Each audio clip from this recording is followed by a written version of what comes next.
The Poison Song, Book 2. Tay felt no guilt, which frightened him. All through the long, fast walk away from the gorge, through the woods, across the dry creek bed, he chatted merrily with Baynara, fully aware that he had just committed murder. Whenever his mind strayed from the conversation, and he thought back on the last moments of Vaster's short life, the song would soar. He could not think of the boy's death, but Tay knew he was responsible.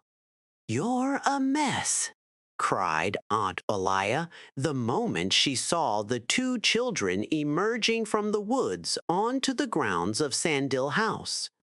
"Where have you been?" "Didn't Vaster already tell you?" asked Tay. The scene played itself out as Tay knew it would, every dancer in the song performing their steps as choreographed. Aunt Elias saying that she had not seen Vaster. Baynara, not yet frightened, making up an innocent lie about the threesome not having strayed far, saying he must have gotten lost. A slow but steady rhythm of panic, intensifying as night began to fall, and Vaster had not yet returned. Baynara and Tay tearfully. He was surprised how easy it was for him to cry without feeling, admitting where they had been, and leading Uncle Triffitt and a crowd of servants to the junk pile and gorge. The tireless search through the woods as night turned to dawn. The weeping. The light punishment, merely cries of anger that Baynara and Tay suffered for losing their young cousin. It was thought, from their stricken expressions, that the children felt guilty enough. They were sent to bed at dawn while the hunt through the woods continued. Tay was drifting to sleep when his nursemaid, Ediba, came into his room. The look of unwavering love and devotion had not left her eyes, and he sank gratefully into his dreams and nightmares with her holding his hand. The song wafted almost imperceptibly through his consciousness as he again had the vision of the room in the castle. The girl and her baby. The bird in the rafters. The dying fire. The sudden explosion of violence. Breathless, Tay opened his eyes. Ediba was stealing out the door, softly humming the song to herself. In her hand was the crystal globe from his satchel.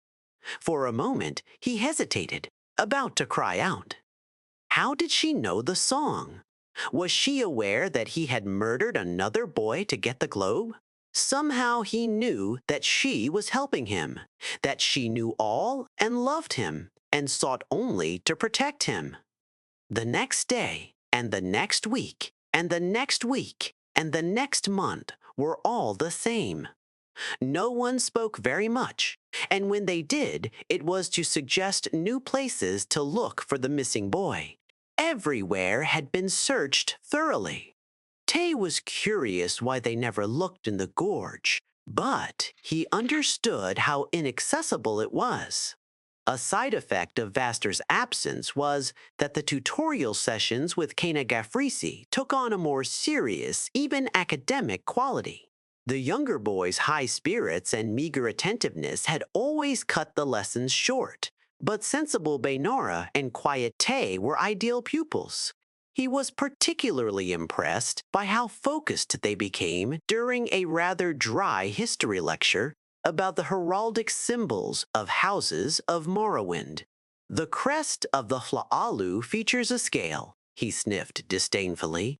"They see themselves as the great compromisers, as if that were something honorable. Many hundreds of years ago, they were the tribesmen following Resdane who chose—" "Pardon me, Kena," asked Baynara, "but what is the crest with the insect on it?" "You don't know House Redoran?" asked the tutor, lifting up one of the shields. "I know you have a sheltered life on Gorn, but you're surely old enough to recognize." "Not that one, Kena," replied Tay. "I think she means the other crest with an insect." "I see," nodded Kena Gafrisi, brow furrowed. Yes, you would be too young to have ever seen the crest of the sixth house, the House of Dagoth. Our enemies, together with the accursed heretical Dwemer in the War of the Red Mountain, now totally destroyed, thanks be to Lord, Mother, and Wizard. That house was a curse on our land for millennia, and when at last their pestilence was snuffed out, the very earth itself breathed a cloud of fire and ash in relief, bringing night to day for over a year's time. Bainara and Tay knew they could not speak, but they exchanged knowing glances at one another as the tutor enlarged on the theme of the great wickedness of the Dwemer and the House Dagoth. As soon as the lesson ended, they walked silently out of Sandil House until they were far from all ears and eyes.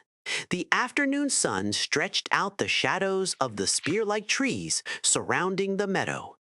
Off in the distance, they could hear the sounds of the workers beginning their preparations for the autumntide harvest, yelling to one another unintelligibly in coarse and familiar accents. That was definitely the symbol on that shield you found at the garbage heap, Bainara said at last. Everything there must be a remnant of the House Dagoth. Tay nodded. His mind was on the strange crystal globe. He felt a light vibration of soundless music touch his body and knew he was discovering a new cadence of the song. Why would our people have burned and discarded all that? He asked thoughtfully. Do you think the House Dagoth was so evil that everything associated with them could have been cursed? Bainara laughed. At the height of day, all talk of curses and the evil sixth house were pure supposition, something to add romance to one's life, but nothing to worry about. The two children walked back to the castle for yet another in a series of cold, quiet dinners. As the night fell, Bainara looked through the treasures she had picked up in the junk heap. By the light of the moons, the small jars, the torque with orange gemstones, the bits of tarnished silver and gold of no obvious purpose, all took on a sinister aspect. Revulsion overtook her feeling of admiration instantly. There was a strange energy to them, a tincture of death and corruption that was undeniable. Bainara ran to the window and vomited. Looking out to the dark open lawn below, she saw a figure below, lighting an arrangement of candles in the shape of a large insect, the symbol of the House Dagoth. When it looked in her direction, she pulled back, but she saw the face illuminated by the tallows. It was Edaba, Tay's nursemaid.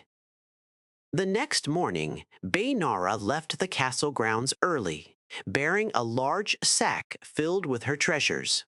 She carried them to the dumping ground and left them there. Then she returned and told her Uncle Triffith what she had seen the night before, leaving out only what had made her sick in the first place. Edaba was banished from the Isle of Gorn without discussion. She wept, begging to be allowed to say goodbye to Tay, but all believed that would be too dangerous.